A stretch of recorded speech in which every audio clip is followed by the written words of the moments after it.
अब इस वक्त एक बड़ी खबर आ रही है कि लश्कर कमांडर अब्दुल रऊफ ने जहर उगला है। भारत के डैम के तबाह करने की धमकी दी है। भारत ने पानी अगर रोका तो नहीं बचेंगे भारत के बांध, बांध सलामत नहीं रहेंगे, ये दुनिया जानती है। इससे पहले भी हाफिज सईद, आपको याद होगा, हाफिज सईद ने अपनी धमकी में कहा था कि अगर बांध का पानी रोकोगे तो मोदी हम तुम्हारी सांसें रोक देंगे। इस बात का जिक्र भारत ने जब आतंकी ठिकानों को उड़ाया पाकिस्तान की सरजमी पर, उसके पहले हाफिज सईद पाकिस्तान के लोगों को संबोधित करते हुए इस तरह की बातें कर रहा था। उसके बाद चुन चुन कर 9 ठिकानों पर, आतंकी ठिकानों पर भारत ने मिसाइल स्ट्राइक की। तब से लेकर अभी तक हाफिज सईद की आवाज नहीं निकल पाई है, लेकिन अब लश्कर कमांडर अब्दुल रऊफ की आवाज निकली और लश्कर कमांडर अब्दुल रऊफ कहते हैं कि अगर भारत ने पानी रोका तो हम भारत के बांधों को तबाह कर देंगे और ये दुनिया जानती है। सुनिए।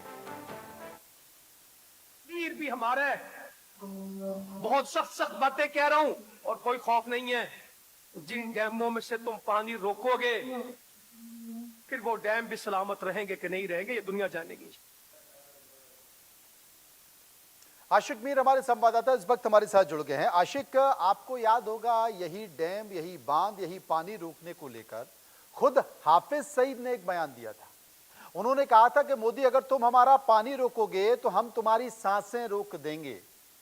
और फिर भारत ने क्या किया?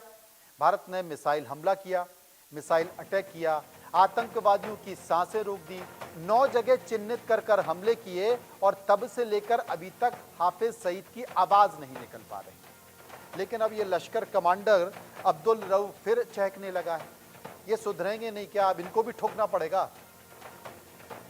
देखिए मनोज, बिल्कुल स्पष्ट है जिस तरह से भारत की तरफ से ऑपरेशन सिंदूर लॉन्च किया गया पाकिस्तान के उन टेरर नेटवर्क पर जहां पर आतंकी जो है कहीं ना कहीं ट्रेनिंग लेते थे और साथ साथ ऐसे स्पेसिफिक टारगेट किए गए जहां पर आतंक जो है अपना मोर्चा बनाए हुए थे और स्पेसिफिक लोकेशन पर टारगेट सेट किए गए और 100 से ज्यादा आतंकी मारे गए। उसके बाद कहीं ना कहीं इन आतंकियों में डर और खौफ जो है वो साफ तौर पर दिख भी रहा है।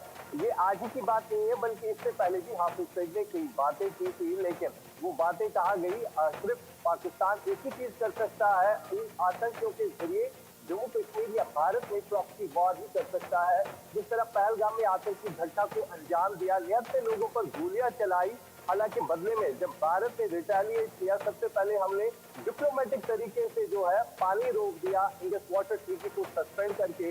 उसके बाद हमने डिजिटल स्ट्राइक दी और कहीं ना कहीं लोगों की जो मांग उठ रही थी कि आतंकी ठिकानों पर हमला होना चाहिए और उसके बाद मिलिट्री एक्शन देखने को मिला और इस मिलिट्री एक्शन का पॉजिटिव रिजल्ट जो है वो देश और पूरी दुनिया जान चुकी है कि किस तरह से आतंकी ठिकानों पर जो है हमला किया गया। वजह यही है कि अब जो एक और आतंकी का बयान हम सुन रहे हैं कि अगर पानी रोक दिया जाएगा तो फिर से जो है खून खराबा किया जाएगा, यानी फिर से ये आतंकी जो है पाकिस्तानी सेना की आड़ में जम्मू कश्मीर में घुसेंगे, भारत में घुसेंगे और यहाँ पर इसी तरह निहत्थे लोगों को कत्ल करेंगे। लेकिन भारत की तरफ से जो स्पष्ट किया गया है, अगर ऐसी और कोई गलती पाकिस्तान करता है या पाकिस्तान के आतंकी करते हैं तो इस बार घर में घुस के मारेंगे, जिस तरह पहले भी हुआ है।